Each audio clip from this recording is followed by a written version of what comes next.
আর্থারাইটিসের problem ছিল। ওকে। হাতের disturb হতো, হুম হুম। হাত ডান হাত, পায়েও ডিস্টার্ব হতো, গাঁট মাথা প্রতিটা জয়েন্টে ব্যথা ছিল। আমি অ্যালোপ্যাথি চিকিৎসা অনেকদিন ধরেই করাচ্ছি। প্রথম ইঞ্জেকশন, স্টেরয়েড ইঞ্জেকশন দেওয়া হতো, কিন্তু ইঞ্জেকশনের যেই এফেক্টটা কমে গেছে, হুম হুম তখন হুম। থেকে আমি আমার রেগুলারলি যন্ত্রণা ভোগ করতাম। ন্যাচুরালওয়েদার হেলথ ওয়ার্ল্ডে আপনাদেরকে স্বাগত জানাই। আজকে আমাদের সাথে আছেন রঞ্জনা চক্রবর্তী। কিছু সমস্যাগুলো নিয়ে ডক্টর KM সাইফুল্লাহ স্যারের কাছে ট্রিটমেন্ট করাচ্ছেন। আসুন ওনার থেকেই জানি ট্রিটমেন্ট করার পর উনি কেমন আছেন। নমস্কার। নমস্কার। কি সমস্যা নিয়ে আসা হলো আপনার? আমার আর্থারাইটিসের প্রবলেম ছিল। ওকে। হাতের ডিস্টার্ব হতো, হুম হুম। হাত ডান হাত, পায়েও ডিস্টার্ব হতো। তারপরে এমনি আরো টুকটাক অনেক রকম প্রবলেম ছিল, এবং গাঁট মাথা প্রতিটা জয়েন্টে ব্যথা ছিল। আচ্ছা। কিন্তু আমি তো এখানে 40 দিন হলো ট্রিটমেন্টে আছি, কিন্তু যা ওষুধ খাচ্ছি তাতে 50% ইমপ্রুভ হয়েছে আমার।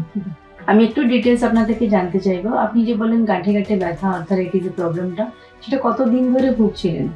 এটা প্রায় 5 বছর ধরে। নিশ্চয়ই কোনো জায়গাতে চিকিৎসা করা হয়েছে আপনার? হ্যাঁ, আমি অ্যালোপ্যাথি তো চিকিৎসা। কেমন একটা এক্সপিরিয়েন্স হলো? বাইরে ডক্টররা কি বলতেন আপনাকে এই রোগের জন্য? ব্যাপারটা হচ্ছে, আমি অ্যালোপ্যাথি চিকিৎসা অনেকদিন ধরেই করাচ্ছি। আচ্ছা সেখানে আমাকে প্রথম ইঞ্জেকশন, স্টেরয়েড ইঞ্জেকশন দেওয়া হতো, আচ্ছা। ভালো থাকতাম। তারপরে 2-3টে দেওয়ার পরে তারপরে শুধু ওয়েটের ওপরই ফোকাস করা হয়েছে, মানে ওয়েটটা কমালেই যেন সব ব্যথা কমে যাবে। আচ্ছা, মানে আফটার ইনজেকশন ওনারা ওয়েট রিডিউস করতে হ্যাঁ, বলতেন? কোনো ইমপ্রুভ হয়নি তারপরে, কিন্তু ইঞ্জেকশনের যেই এফেক্টটা কমে গেছে, হুম, হুম, তখন হুম। থেকে আমি আমার রেগুলারলি যন্ত্রণা ভোগ করতাম। আচ্ছা, একটা পেটে কোনো প্রবলেম ছিল আপনার?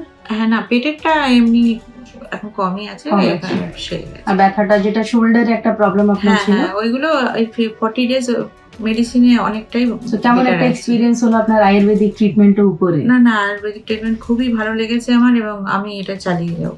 আমরা ঈশ্বরের কাছে এটাই প্রার্থনা করব যাতে আপনি সুস্থ থাকুন, ভালো থাকুন, আর যতটা একটু বাকি আছে সেটা যাতে সম্পূর্ণ ঠিক হয়ে যায়। Thank you. অসংখ্য ধন্যবাদ।